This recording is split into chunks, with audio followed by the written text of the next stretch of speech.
It was a quintessential New York City morning, gray, damp, and relentlessly hurried. The November chill clung stubbornly to the air, funneling down the canyons between brownstones and skyscrapers in Brooklyn.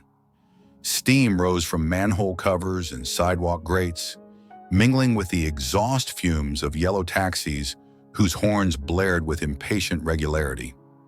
On the perpetually chaotic streets, the hurried footsteps of bundled-up pedestrians echoed a frantic rhythm, a collective rush to escape the biting cold and dive into the manufactured warmth of offices, subways, and coffee shops. In front of Elena's hearth, a small, independent bakery nestled mid-block between a vintage record store and a dry cleaner, the air offered a pocket of resistance against the urban grime. Here, the rich, comforting aroma of freshly baked croissants, crusty sourdough bagels, and cinnamon-laced muffins mingled enticingly with the dark, invigorating steam of freshly brewed coffee. It was an olfactory oasis, a testament to Elena Rossi's dedication. But this morning, juxtaposed against the bakery's welcoming glow, a dissonant note appeared seemingly out of nowhere. A golden dog materialized on the damp sidewalk directly in front of the large display window. He looked profoundly out of place, a patch of forlorn, living gold amidst the gray concrete and the indifferent urban rush. His body, far too thin beneath a coat that should have been glorious, trembled almost imperceptibly, whether from cold, weakness, or fear, it was hard to tell.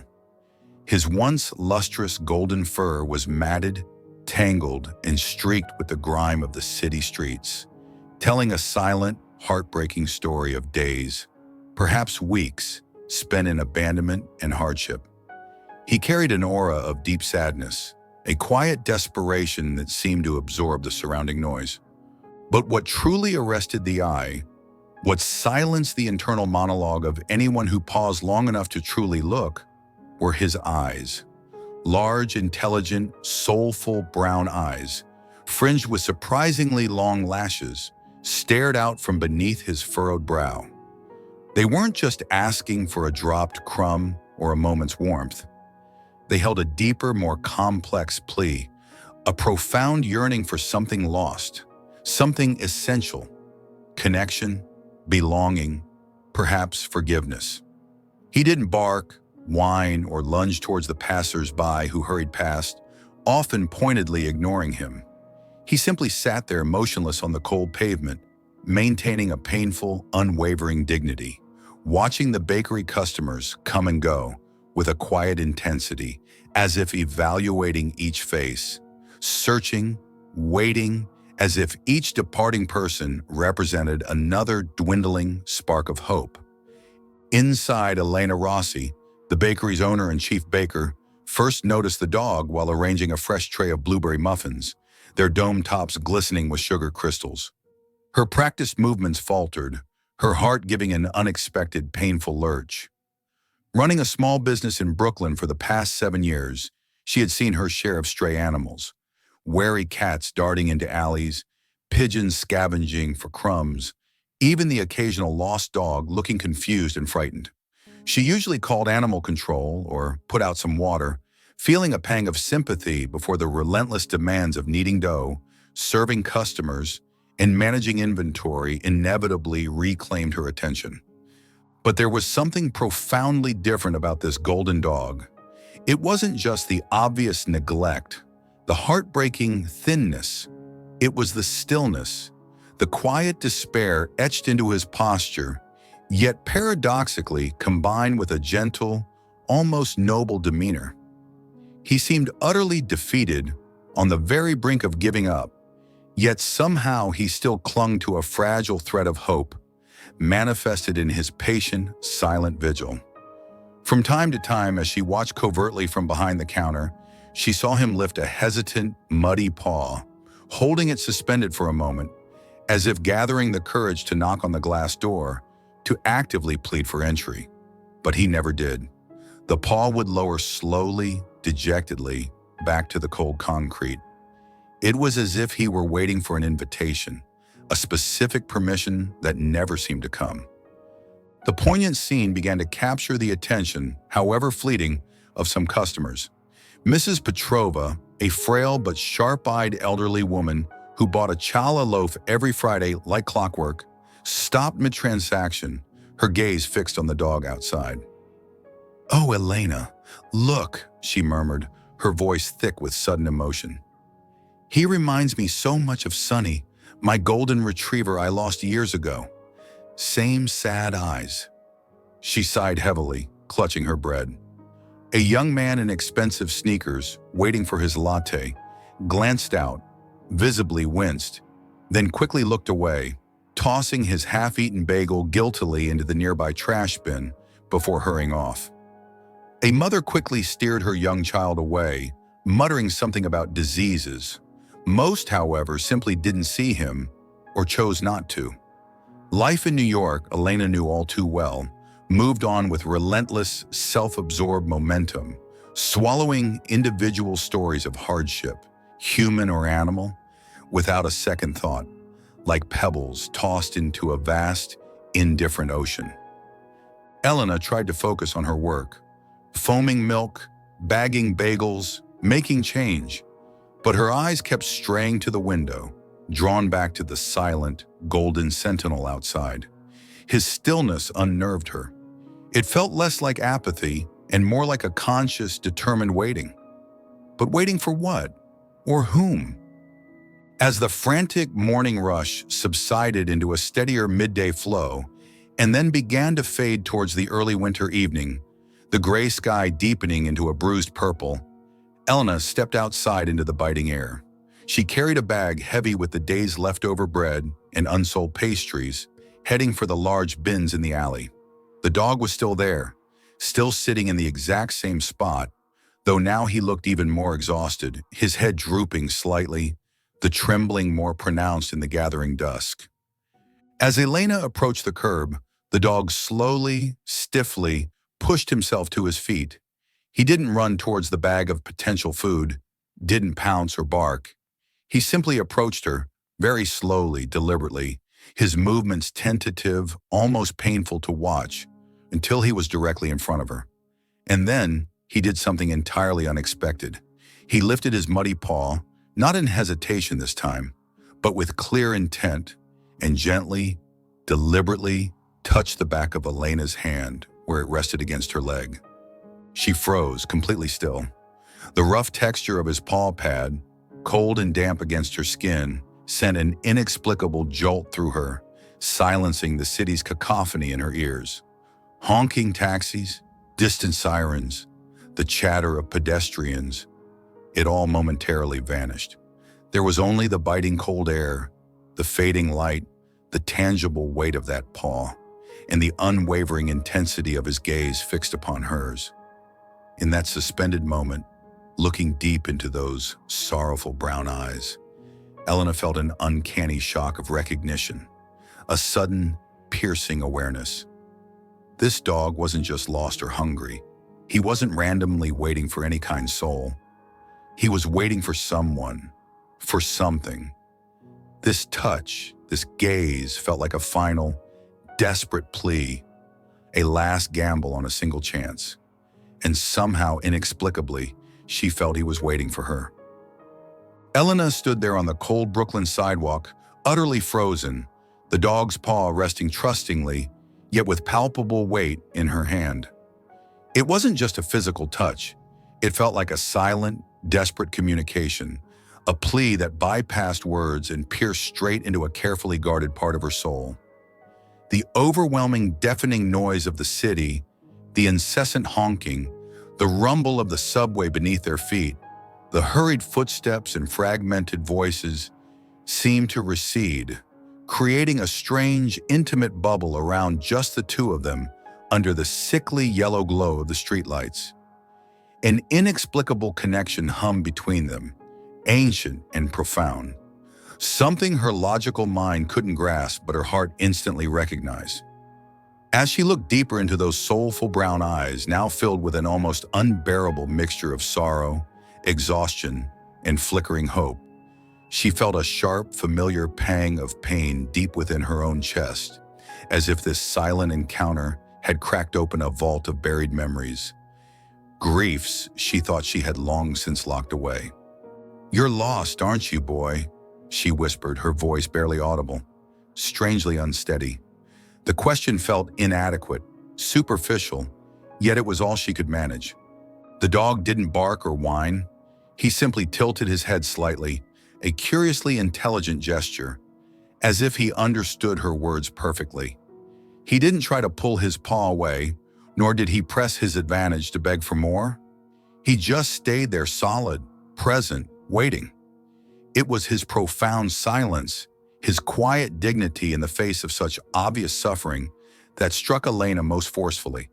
He wasn't desperately begging or demanding attention, just existing, persisting, with a fragile, heartbreaking nobility that seemed utterly incongruous with the brutal indifference of the New York streets.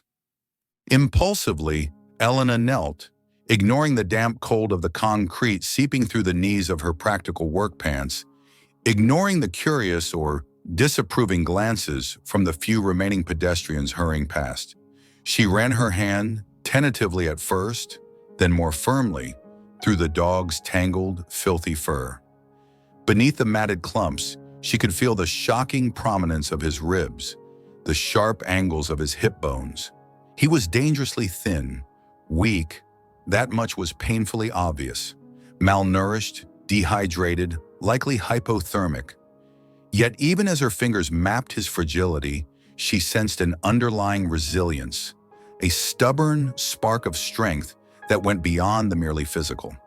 It was in the unwavering focus of his gaze, the determined set of his jaw, the sheer persistence of his quiet waiting. It was as if this dog was utterly determined not to give up, not to surrender, even when everything, logic, circumstance, his own failing body, screamed that he should. Inside the warm, brightly lit bakery, Elena could see Martha, her part-time evening helper, and a couple of lingering customers peering out through the steamed-up window. Their expressions ranged from simple curiosity to veiled disdain or outright indifference, reactions Elena knew all too well. "You're not thinking of bringing that filthy mutt inside, are you, Elena?" A gruff voice barked as a burly man brushed past her, clutching a bag overflowing with sourdough loaves. "Bad for business. Probably got fleas. Or worse." Elena ignored him, straightening up. Her jaw tightened. Something deep inside her, a gut feeling stronger than logic or caution, told her this encounter wasn't random, wasn't a coincidence. This dog hadn't just appeared. He had arrived. Taking a deep, decisive breath, smelling the cold city air mixed with the warm, yeasty scent wafting from her bakery, she pulled her keys from her apron pocket and unlocked the front door. The bell above chimed softly. "Come on, boy," she said again, her voice firmer this time, imbued with a conviction that surprised even herself. "Come inside." The dog hesitated for a heartbeat, looking from the open door back to her face, his eyes wide with what looked like astonished disbelief. Could this invitation truly be for him? After likely countless rejections, could this finally be it? Then slowly, deliberately, taking one tentative step, then another, he crossed the threshold, moving from the harsh, indifferent world of the cold street into the warmth, the light, the fragrant promise of the bakery. Once fully inside, standing on the worn but clean wooden floor, he gave a single vigorous shake, sending a fine spray of dirty water droplets and loose grit scattering across the floorboards. He looked momentarily abashed, lowering his head slightly. Elena simply grabbed a cleaning cloth from under the counter. "It's okay," she murmured, quickly wiping the floor. She looked at the animal, who had already retreated to a relatively quiet corner near the large sacks of flour, where he collapsed onto the floor with a weary sigh, curling into a tight ball, exhausted but palpably relieved. Finally safe, finally warm. As Elena fetched a clean bowl, filled it with fresh water, and broke off several pieces of day-old, unsold bread, ignoring the stale crusts she usually saved for crouton, she couldn't shake the feeling that this moment was profoundly different from anything she had ever experienced. This dog wasn't just another stray, an anonymous problem to be solved or passed along. He felt significant. He seemed to carry a silent history, a secret story, something Elena couldn't yet decipher or understand, but felt inexorably drawn towards discovering, something that whispered with unnerving certainty that it was about to change her life forever. The following morning, Elena's hearth was significantly busier than usual for a weekday. The news of the bakery dog, the mysterious golden retriever who had appeared like an apparition and been granted sanctuary by the usually pragmatic Elena, had spread through the tight-knit Brooklyn neighborhood with astonishing speed via local gossip, social media posts from intrigued customers, and Martha's enthusiastic retelling. Now customers were arriving not just for their customary bagels, artisanal breads, and expertly brewed coffee, but also, quite explicitly, to catch a glimpse of the bakery's newest, most unusual visitor. The dog, now provisionally named Buddy by Elena until she could determine his real identity, lay quietly in the corner Elena had designated for him, near the counter, but out of the main foot traffic. He had a thick borrowed blanket beneath him, courtesy of Mrs. Petrova, who had dropped it off first thing that morning, and fresh bowls of water and food, which he had consumed gratefully, but without frantic gulping. He watched the bustling activity, the clatter of the espresso machine, the ringing of the cash register, the constant stream of people, with his calm, intensely observant eyes, but didn't move much, conserving his energy. Still, his mere presence seemed to subtly alter the bakery's atmosphere, lending it a curious warmth, a focal point for quiet conversation and shared glances. Some customers cooed at him, others observed him with detached curiosity, a few still eyed him warily. Elena, juggling orders for lattes, croissants, and sourdough bouillies, found her attention constantly pulled towards the corner. Since Buddy had walked through her door, setting foot inside her carefully curated life and business, something restless had been stirring within her, a disquiet she couldn't quite name. Was it just the practical worry of caring for a sick animal? Or was it something deeper, residual guilt perhaps? Old, unwelcome memories insisting on resurfacing, ghosts she thought she had successfully exorcised years ago. While expertly steaming milk for a cappuccino, her hands moving with ingrained muscle memory, her mind unexpectedly flashed back to her childhood in a cramped Queens apartment. She saw a sun-drenched, albeit small backyard, and a clumsy, joyful golden retriever puppy. Her puppy, Buddy, the original Buddy, her constant companion, her furry confidant, her escape from the volatile tensions within her family, until he wasn't there anymore. The memory brought the familiar sharp sting of loss, a grief she rarely allowed herself to feel. "So, are you going to keep him then, Elena?" A familiar, kind voice inquired, pulling her back to the present. It was Mrs. Petrova, carefully placing her weekly challah loaf into her reusable shopping bag. "A gentle soul like that, he won't survive long out there on his own again." Elena hesitated, wiping down the espresso machine wand. I don't know yet, Mrs. P," she admitted honestly. "He just showed up out of nowhere yesterday evening. I'm still not sure if he's truly a stray, or if maybe he just got lost, ran away from someone. He seems too calm, too trusting to have been on the streets for long, despite his condition." Mrs. Petrova adjusted her spectacles and leaned down slightly, peering intently at the dog in the corner.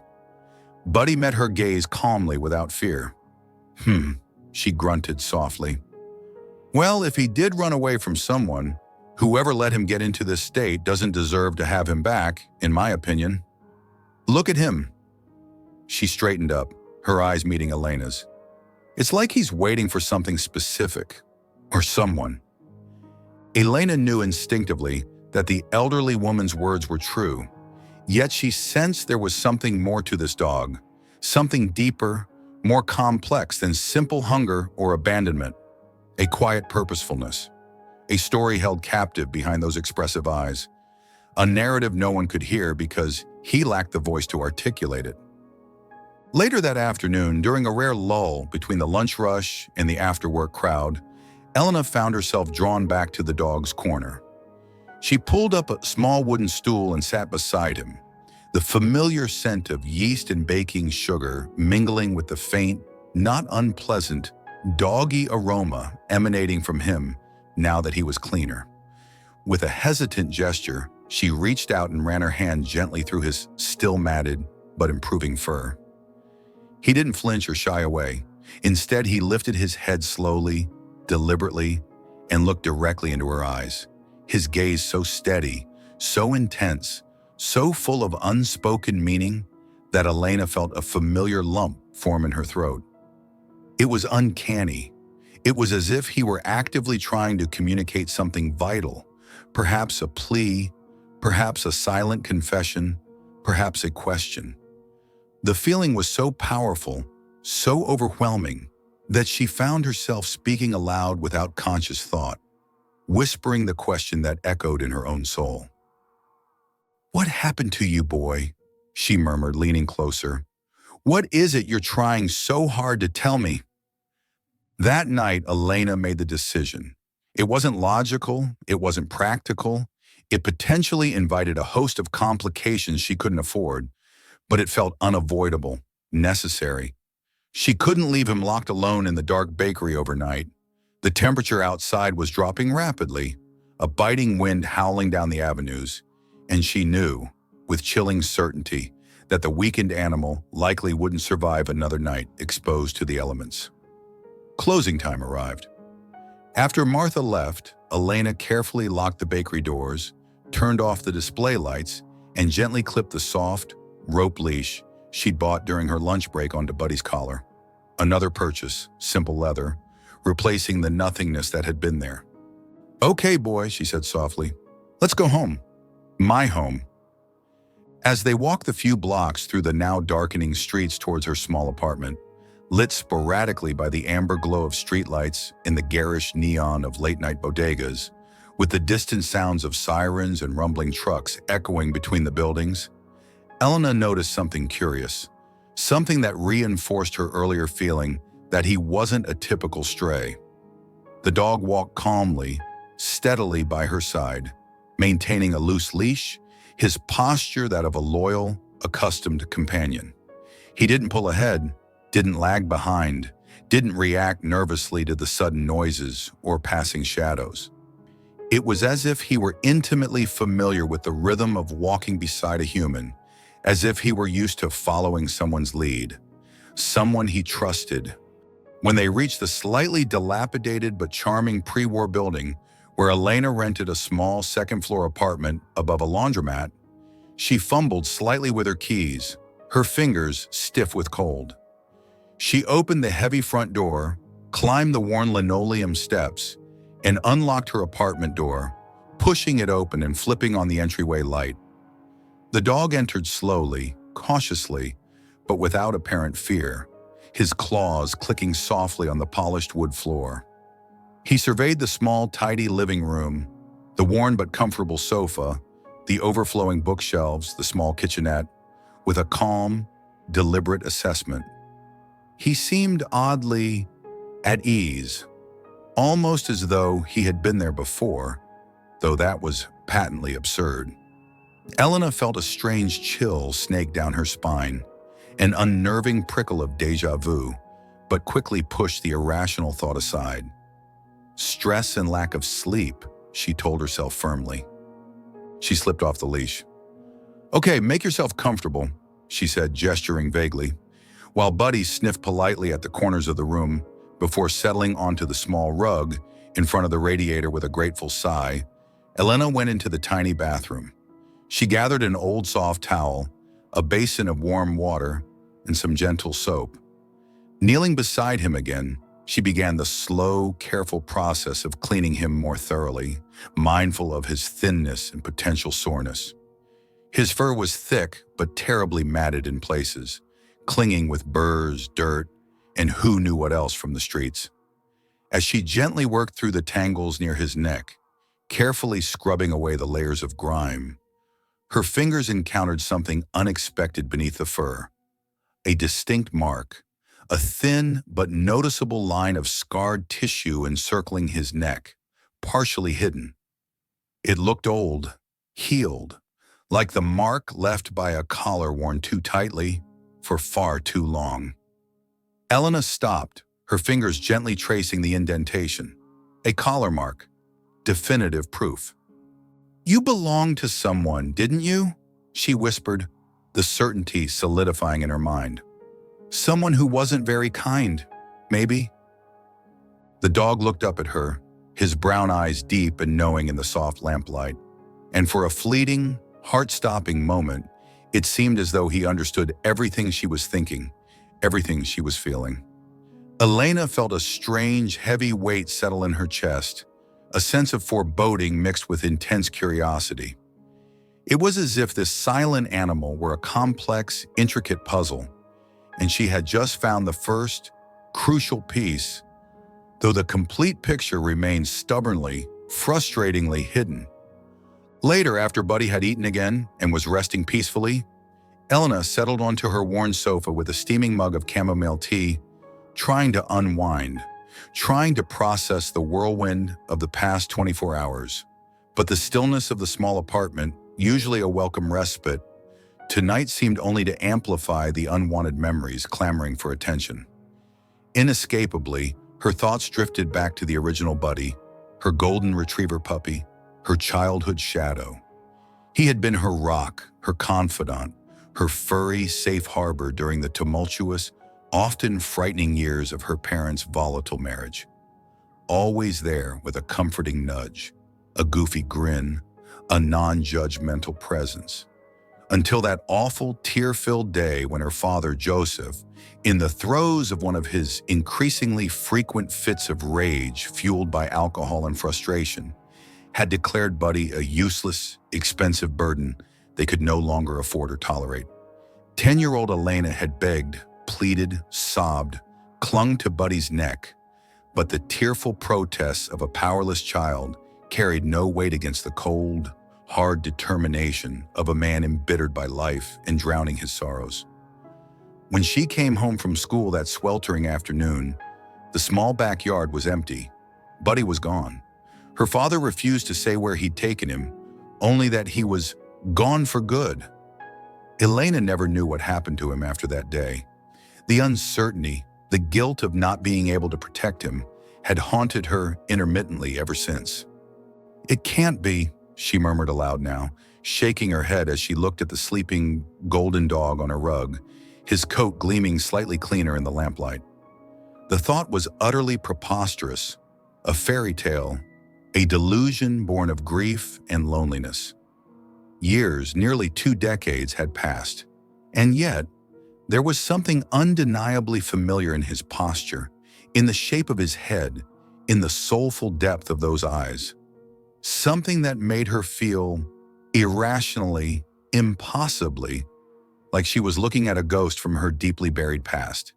She gave a short, humorless laugh, rubbing her temples. "You're going crazy, Elena Rossi, officially losing it." She finished her tea, checked on the sleeping dog one last time, and retreated to her bedroom, determined to get some rest, to push aside the fanciful, impossible thoughts. However, hours later, drifting in that hazy state between sleep and wakefulness, she heard it, a soft scratching sound, barely audible, coming from the living room. Holding her breath, she listened intently. It came again, a gentle, persistent scraping, accompanied by a soft whine. Heart pounding with an unnamed apprehension, Elena slid quietly out of bed, her bare feet silent on the cool wooden floor. She crept hesitantly toward the living room doorway and peered in. Buddy wasn't sleeping. He was sitting bolt upright by the large window that overlooked the street, staring intently out at the darkened cityscape, illuminated only by the sporadic glow of the streetlights below. He was utterly still, poised, alert, his silhouette framed against the faint urban luminescence. He seemed to be waiting, watching, listening for something or someone out there in the vast, sleeping city. And in that profoundly quiet, strangely charged moment, watching him wait with such unwavering focus, Elena felt a sudden, startling realization crystallize within her. Maybe it wasn't her saving the dog after all. Maybe somehow, impossibly, it was him who had endured unimaginable hardships, crossed improbable distances, navigated the labyrinthine city to come back and save her. The next morning, Elena awoke not to her jarring alarm clock, but to the same soft, persistent, scratching sound at her bedroom door this time. Opening her eyes, she found Buddy sitting patiently just outside, looking at her with those same attentive, intelligent eyes. He seemed calm but expectant, eager to go outside, yet not with the frantic urgency of needing relief, but with a clear, quiet sense of purpose. All right, you want to go out? Elena asked, pushing herself up, still groggy. Need to do your business? Buddy merely tilted his head, his gaze unwavering. The answer felt obvious. Yes, but for reasons beyond the purely biological. Feeling a strange sense of inevitability, Elena quickly pulled on jeans, a heavy sweater, and her coat, still slightly damp from the previous day. She clipped on the new leash, grabbed her keys, and together they descended the stairs. Once they reached the bustling morning street, Buddy didn't hesitate. He didn't sniff around aimlessly or pull toward the nearest patch of grass. Instead, he immediately started walking in a specific direction, northward, with a steady, determined gait. Elena, intrigued and slightly bewildered, simply followed, holding the leash loosely, letting him lead. He seemed to know exactly where he was going, navigating the crowded sidewalks with practiced ease, ignoring the jarring sounds of delivery trucks, the impatient shouts of commuters, the tempting smells wafting from breakfast carts. The path he chose didn't seem logical to Elena. It was a meandering mix of busy commercial avenues, quieter residential streets, and unexpectedly narrow graffiti-scarred alleys she barely knew existed. She tried speaking to him, asking, "Where are you taking me, boy?" Component placement, but he didn't break stride, didn't look back, his focus absolute. Each determined step seemed to lead purposefully towards an unknown destination, pulling Elena along in his quiet, inexorable wake. After nearly half an hour of this strange, silent pilgrimage, covering a distance that surprised Elena, they arrived at a small, slightly neglected, almost hidden parquet, squeezed incongruously between two towering modern apartment buildings. It felt like a forgotten pocket of green amidst the relentless concrete. Buddy stopped abruptly near an old, heavily weathered wooden bench, its paint peeling, initials carved deeply into its surface. He sat down beside it, his gaze fixed intently, almost reverently, on a tall, gnarled, strangely twisted oak tree nearby, its bare branches stark against the gray morning sky. Elena felt a sudden, intense chill, unrelated to the cold air. A prickling sensation ran up her arms. "Why here, Buddy?" she murmured, looking around, trying to understand the significance of this particular, unremarkable spot. As she scanned the small park, the cracked pavement, the single rusty swing set, the overgrown bushes, a disorienting wave of familiarity washed over her. The specific twist of the oak tree's branches, the exact placement of the weathered bench, the faint scent of damp earth and decaying leaves. It felt like an echo from a distant dream, a half-forgotten melody. And then, with a sudden, heart-stopping jolt, it hit her. This wasn't just any park. This was the park, the small, hidden neighborhood park near her childhood home in Queens, miles away from her current Brooklyn life, where she used to bring the original Buddy almost every day after school. This was where they had spent countless hours playing fetch, where she had confided her childhood secrets to his patiently listening ears, where she had sought refuge from the shouting and simmering tension and back at home. Her chest tightened, making it hard to breathe. Have you, have you been here before? She asked the dog, her voice trembling uncontrollably now. How was this possible? He just looked up at her, his deep brown eyes calm and steady, as if the answer were the most obvious thing in the world. Feeling dizzy, disoriented, Elena sank onto the cold, damp bench, her heart hammering against her ribs. The idea was ludicrous, impossible. This dog couldn't be the original Buddy. It defied all logic, all reason, the sheer passage of time. And yet, the more she looked at him, sitting so calmly, so purposefully, in this specific memory-laden spot, the more she felt she was confronting something extraordinary, something that stretched the boundaries of belief. He wasn't just a lost stranger she had rescued. There was something else at play here, a connection, a destiny, a thread of loyalty stretching impossibly across decades and boroughs. A mystery she couldn't explain but felt compelled to unravel. Suddenly, her thoughts were interrupted. An elderly woman, bundled in a thick coat and scarf, approached slowly, carrying a worn canvas bag overflowing with chunks of bread, clearly intending to feed the pigeons huddled nearby. She stopped abruptly when she saw Buddy sitting by the bench, her expression shifting to one of startled recognition. "Well, I'll be," she said softly, her voice raspy with age. "I haven't seen this old fella in years. Used to see him hanging around." Elena turned sharply towards her, hope surging unexpectedly. "You have? You've seen this dog before? What do you mean? Where?" The woman hesitated, squinting at Buddy, then back at Elena. "Oh, it was quite a while back now," she began slowly, gathering her thoughts. "He used to linger around that little animal rescue place over on Harborview Avenue down in Queens. Harborview Animal Rescue, I think it's called. A scruffy-looking place, but they do good work. This one," she pointed a gloved finger at Buddy, "he never seemed to want to go inside, just sort of waited nearby, for weeks, maybe months. Then one day he was just gone, disappeared. Always felt like he finally went off looking for something, or someone he'd lost." The elderly woman's words, Harborview Animal Rescue, Queens, looking for someone, echoed like hammer blows in Elena's mind as she walked slowly back towards the subway station, Buddy trotting calmly beside her once more. The phrase, looking for something or someone, seemed like a vital clue, a key, but to a riddle whose lock remained stubbornly elusive. Throughout the noisy, rattling subway ride back to Brooklyn, Elena tried desperately to organize her thoughts, to impose logic onto the illogical.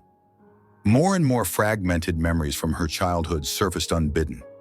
The exact feel of Puppy Buddy's soft fur, the sound of his happy bark, the gut-wrenching emptiness of the day he disappeared, blending confusingly with the impossible reality of the dog now resting his head patiently on her knee.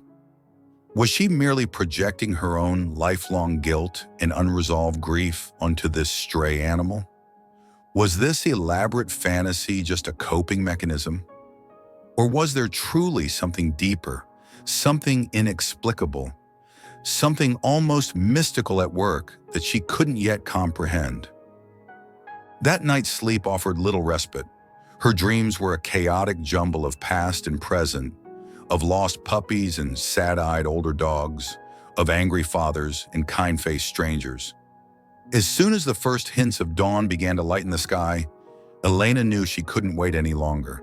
She needed answers, or at least she needed to pursue the possibility, however remote. Sitting at her small kitchen table, nursing a strong cup of coffee, she grabbed her laptop. After several frustrating searches trying variations of the name the woman had mentioned, she finally found it.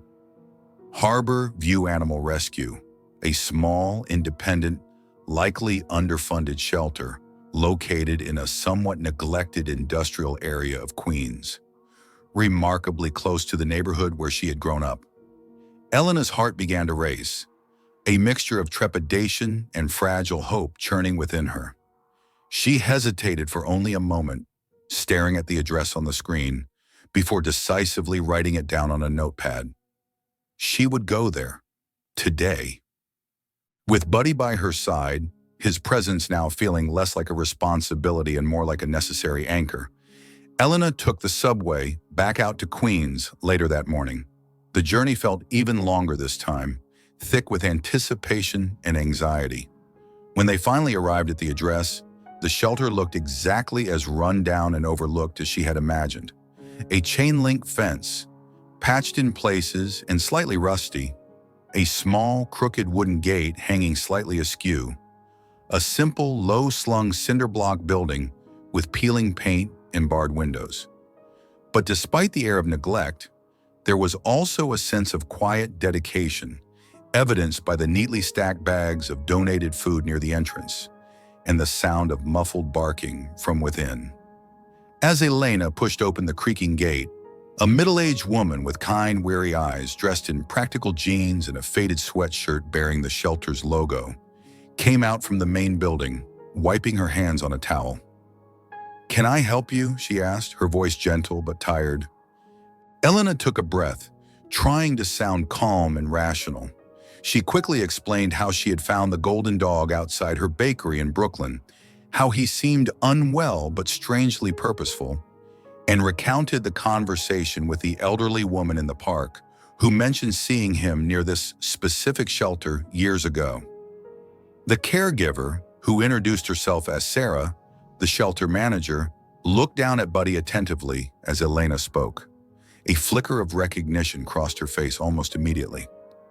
"Oh my goodness," Sarah said softly, bending down to look closer at Buddy, who wagged his tail slightly at her gentle scrutiny. Yes, I remember this boy. Absolutely. We called him Lucky back then." She looked up at Elena, her eyes widening slightly. "He showed up here, gosh, it must be 5, maybe 6 years ago now. Just appeared outside our gates one day, wearing a raggedy old collar, much too tight, with those marks on his neck already healed over. He stayed with us for quite a while, several months at least. Sweetest temperament, never caused a bit of trouble. But then one day, just like the lady said, he vanished. Dug his way under the fence in the back run during the night. We searched, put up posters, but never found him. We always wondered what happened to him."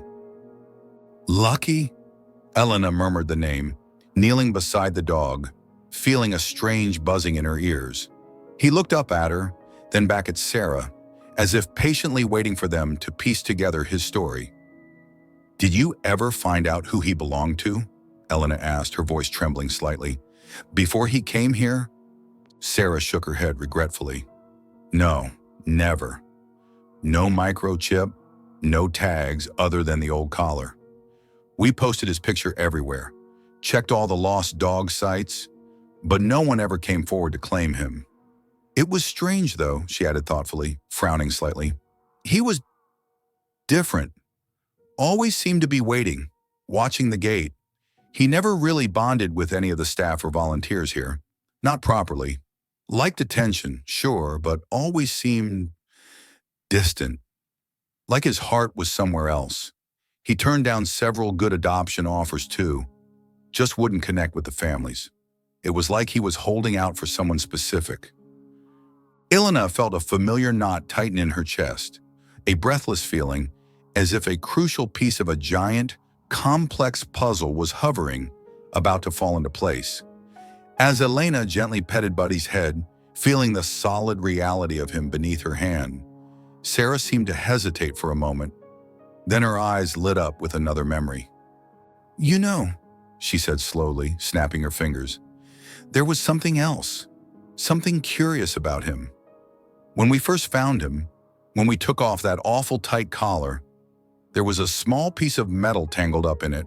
Looked like it had broken off a larger tag maybe.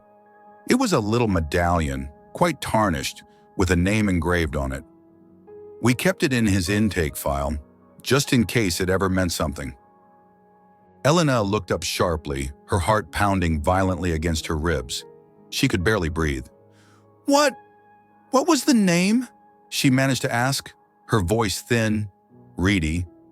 Sarah excused herself for a moment, disappearing back into the main building. The seconds stretched out, agonizingly long. Elena knelt there, her hand resting on Buddy's back, feeling the slow, steady rise and fall of his breathing, her own breath held captive in her chest. Sarah returned, carrying a worn manila file folder. From inside, she carefully extracted a small, clear plastic bag containing a tiny tarnished silver medallion, no bigger than Elena's thumbnail. The engraved letters were badly worn, almost illegible from years of rubbing and time, but still discernible. Sarah tipped the medallion carefully into Elena's outstretched palm. With trembling hands, Elena held the small, cool piece of metal up to the weak morning light. She squinted, tracing the faint lines with her fingertip, and then she saw it, clear as day. The name she hadn't dared to hope for, the name she hadn't spoken aloud in connection with a dog in nearly 20 years. Buddy.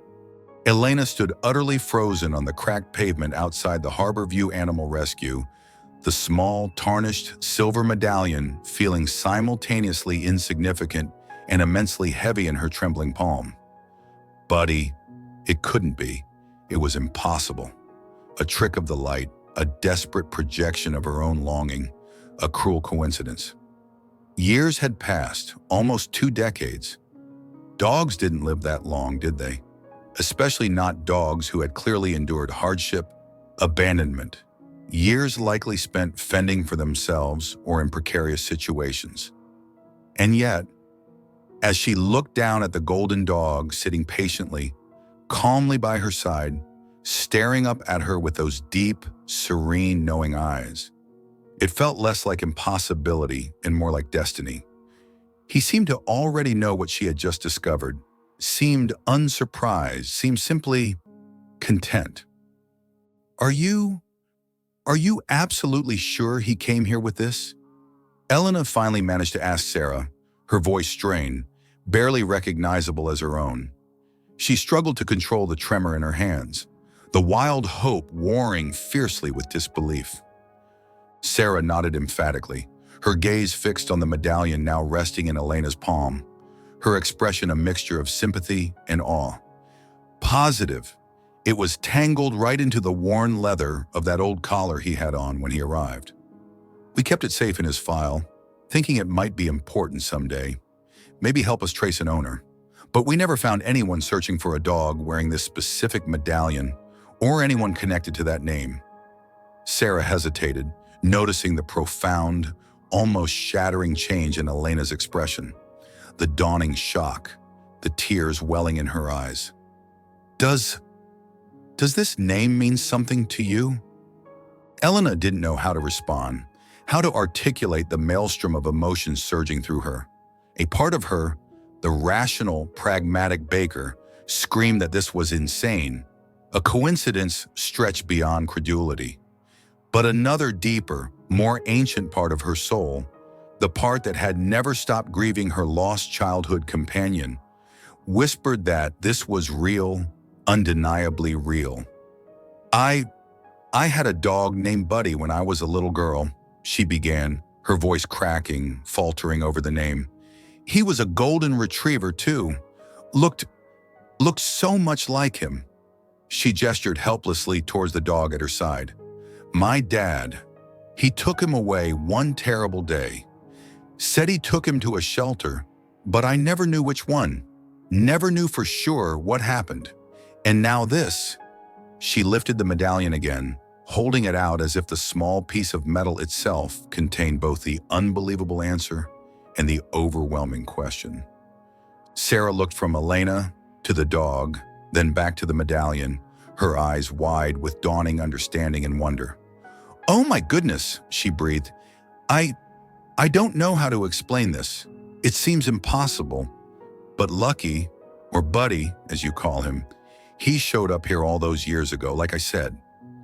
We never knew where he came from before that, but he always seemed like he was searching for something or waiting for someone specific. Maybe, she looked down at Buddy, who had now risen and gently nudged his head against Elena's knee. Maybe after all this time, he finally found you. The words hung in the air, simultaneously absurd and profoundly, inexplicably true. The dog, her buddy, now leaned his weight comfortably against her legs, looking up at her with an expression of such quiet relief, such utter belonging, that it shattered Elena's remaining defenses. A wave of powerful emotion, grief, guilt, disbelief, and overwhelming incandescent joy washed over her, stealing her breath, buckling her knees. She sank back down onto the pavement, pulling Buddy into a fierce embrace, burying her face in his surprisingly soft, clean fur, thanks to her efforts the night before. It was as if all the accumulated weight of unspoken grief, unanswered questions, and gnawing guilt she had carried silently for nearly 20 years was finally, miraculously, being lifted in that extraordinary moment. "But how?" she asked again, muffled against his fur, the question directed more to the universe than to Sarah. "How is this even possible? The sheer unlikelihood, the passage of time, the vastness of the city, the countless obstacles, the sheer statistical improbability made the reunion seem like something out of a myth, a fairy tale. And yet here he was, solid, real, breathing steadily against her, holding the medallion that confirmed the name she hadn't dared to hope for, the name intertwined with her earliest, purest memories of unconditional love. As Elena held him close, stroking the golden fur that felt so achingly familiar, tears began to roll freely down her face. Tears not just of sadness, but of profound relief, of disbelief yielding to astonished acceptance. Buddy, her lost buddy, seemed to understand. He didn't pull away, but leaned into her embrace, resting his heavy head trustingly on her lap, letting out a long, soft sigh. It was a simple gesture, yet it resonated with decades of unspoken loyalty, of journeys endured, of a bond that time and distance had failed to break. For the first time in longer than she could remember, Elena felt a deep, abiding sense of peace settle over her soul. It didn't matter if there was a logical explanation. It didn't matter how impossible it seemed. All that mattered was this moment, this improbable miracle. Somehow, against all odds, they were together again. The subway journey back to Brooklyn seemed suspended in time. Elena held the small silver medallion tightly clasped in one hand, its worn edges digging slightly into her palm, a tangible anchor in the swirling sea of disbelief and wonder. Her other hand rested constantly on Buddy's back, needing the reassurance of his physical presence, the steady rhythm of his breathing. "Buddy? No, Buddy," she corrected herself firmly. It was time to reclaim his true name. Walked beside her on the platform and sat calmly at her feet on the train, his posture radiating a quiet confidence, a serene certainty, as if he knew, with absolute conviction, that they were finally heading toward the place where he truly, irrevocably belonged. The medallion felt impossibly heavy in her hand now, weighted not just by its own small mass, but by the accumulated burden of years, memories, regrets, and the astonishing, improbable story it represented, a childhood love lost and, somehow, miraculously found. When they finally arrived back at Elena's small, familiar apartment, the space felt different, charged with a new energy, a sense of completion. Elena closed the door behind them, leaned against it for a moment, taking a deep breath, and then slid down to sit on the floor, still clutching the medallion, overwhelmed by the enormity of it all. Buddy watched her intently, his head tilted slightly, his soulful eyes seeming to hold infinite patience, as if waiting for her to process, to speak. The room, usually her warm, welcoming sanctuary, felt suddenly suffocating, thick with the weight of the impossible revelation, the unanswered questions. "How?" Elena murmured again, more to herself than to the dog, turning the medallion over and over in her fingers. "How did you survive all these years? How did you find your way back to me? I moved away from Queens years ago. I live in a different borough. How did you even know where to look?" She vividly, painfully remembered the day Buddy was taken. It had been a sweltering August afternoon. Her father, Joseph, his face flushed, smelling of stale beer and resentment, had stormed into the backyard where she was playing with Buddy, grabbed the dog roughly by the collar, and dragged him toward the family's battered station wagon. Buddy had whined, confused and scared, digging his paws into the grass. 10-year-old Elena had screamed, sobbed, clung to her father's legs, begging him not to take her best friend away. "He's a burden, Elena," Joseph had yelled, shaking her off. "Just another mouth to feed. We can't afford him. He's gone." She remembered watching helplessly as the car drove away. Buddy's confused face pressed against the rear window until it disappeared around the corner. She had cried for weeks. Her father never spoke of it again, and the subject became another heavy, unspoken taboo in their already fractured household. "I thought you were—" She stopped, the word dead lodging painfully in her throat, unspoken but heavily implied. The odds were overwhelming. But Buddy, now nudging her hand gently with his nose, then resting his heavy head comfortingly on her knee, was tangible, irrefutable proof that something far stronger than logic, something more resilient than chance, call it loyalty, call it love, call it destiny, had conspired to reunite them.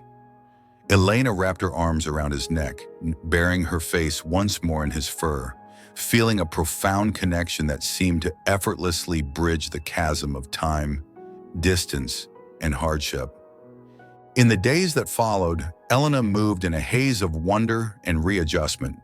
The incredible story of Buddy, the lost childhood dog returned after nearly 2 decades, spread like wildfire through the neighborhood, transforming him from the anonymous bakery dog into a local legend. Customers flocked to Elena's hearth, not just for bread, but to see the miracle dog, to offer congratulations, to share their own stories of lost and found pets. Some were skeptical, murmuring about coincidence, but most were captivated, moved by the sheer unlikelihood and heartwarming nature of the reunion. Gifts poured in, bags of premium dog food, squeaky toys, which Buddy regarded with dignified indifference, plush new beds, even donations towards his vet care. Mrs. Petrova declared it a sign and insisted on baking Buddy special liver treats. The bakery, already a neighborhood hub, took on an even warmer, more communal atmosphere, centered around the calm, gentle presence of the old golden retriever, who now spent his days dozing peacefully near the counter or accepting gentle pats from admiring customers. Despite the outpouring of warmth and the undeniable joy of having Buddy back, Elena still felt a lingering sense of incompleteness, as if Buddy's long journey back to her wasn't quite finished, as if there were still missing pieces to his story, gaps in the narrative that spanned the years they were apart. Who had cared for him after her father abandoned him? How had he ended up near Harbor View years later? Who was the mysterious Mr. Gable mentioned on the old shelter form? One quiet evening, driven by a restless need for answers, Elena found herself rummaging through a dusty, long-forgotten box labeled Childhood that had been stored deep in the recesses of her closet, moved unopened from apartment to apartment over the years. Inside, beneath old school reports and dried flower corsages, she found a stack of faded photographs. And there he was, Buddy as a gangly, goofy puppy, chewing on her shoelace. Buddy, slightly older, posing proudly with her at a birthday party. And one particular photo that made her gasp, a picture of 10-year-old Elena sitting on the very same weathered bench in the Queen's parquet, beaming, with a younger, vibrant Buddy leaning happily against her, his tongue lolling out in a joyous canine grin. The tree behind them was smaller then, but unmistakably the same gnarled oak. Proof, tangible proof that his leading her there hadn't been random. He remembered. Tears welled in her eyes as she gently touched the glossy surface of the photo, a wave of love and renewed grief washing over her. Buddy had always been her safe harbor, her anchor, even when the rest of her young life felt like it was constantly threatening to capsize. She carefully placed the photograph, along with the tarnished silver medallion, on her nightstand, talismans connecting past and present. She walked into the living room where Buddy lay, sleeping soundly on his new plush bed, his breathing slow and peaceful. Elena sat on the floor beside him, leaning her back against the wall, listening to the quiet rhythm of his sleep. "I still don't know how you did it," she whispered into the quiet darkness. "How you survived, how you found me after all this time. But thank you. Thank you for not giving up. Thank you for coming back." For the first time since that traumatic childhood day, she felt a profound sense of closure settling over her, a quiet certainty that no matter what mysteries remained unsolved about his intervening years, they were exactly where they were always meant to be, together, finally, irrevocably home. The next morning, Elena woke up to an unexpected sound, a soft knock at her apartment door. Buddy, ever vigilant, lifted his head and fixed his gaze on the entrance. When Elena opened the door, she found Sarah, the shelter caretaker, holding a small envelope. "Sorry for showing up unannounced, but I thought this might interest you," Sarah said, handing over the envelope with a serious look. Inside was an old shelter form with information about the day Buddy had arrived. Elena unfolded the paper carefully. The document was faded, but still legible. It contained details about Buddy's condition when he was found. Thin, with marks on his neck and signs of malnutrition. The most intriguing part was the note of an incomplete address and a name: Mr. Gable. Sarah explained that the address had been found on an old collar Buddy had worn when he arrived. "We could never trace who that person was. Maybe you can find out more," Sarah said before saying goodbye. As soon as Elena closed the door, she felt a mix of curiosity and apprehension. The name and address seemed like important clues, but they also brought up memories of her father and the cruel decision that had marked her childhood. With Buddy lying at her feet, she opened her laptop and began her search. The research led to a street in Queens, but the address number was missing, making the exact location a mystery. Still, Elena decided she needed to go to the place.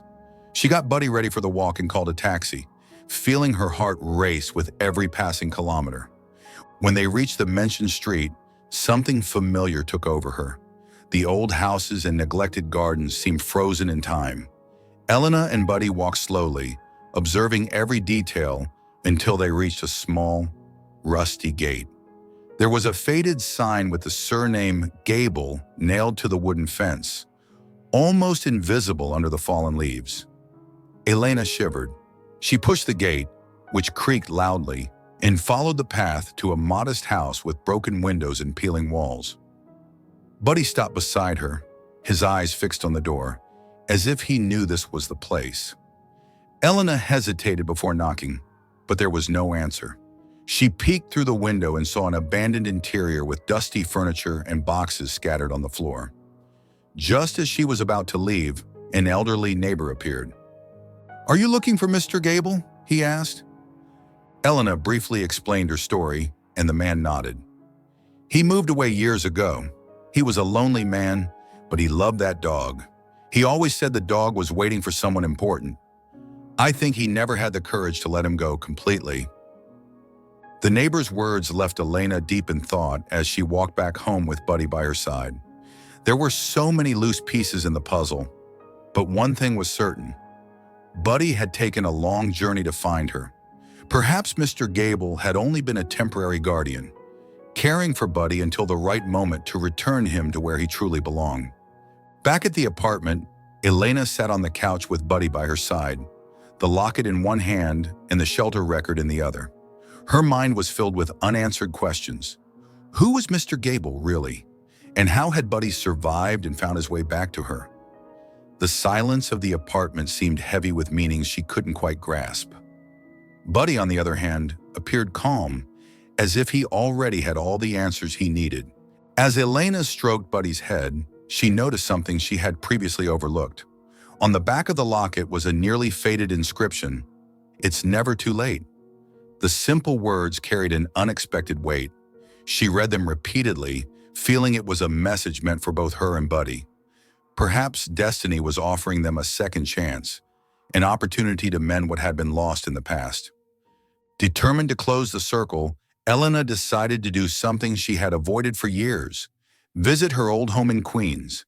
It was where she had grown up, but it was also where she had lost Buddy and so many other important things. With a heavy heart, she put the makeshift leash on Buddy and left, this time choosing not to call a cab. Walking there felt like the right way to confront the past. When they arrived at the house, Elena felt a knot in her stomach. The garden was neglected, and the rusted fence was falling apart. Even so, childhood memories flooded her mind, both the good ones and the painful ones. Buddy stopped beside her, quietly observing the house, as if he too recognized the place. Elena took a deep breath and knocked on the door.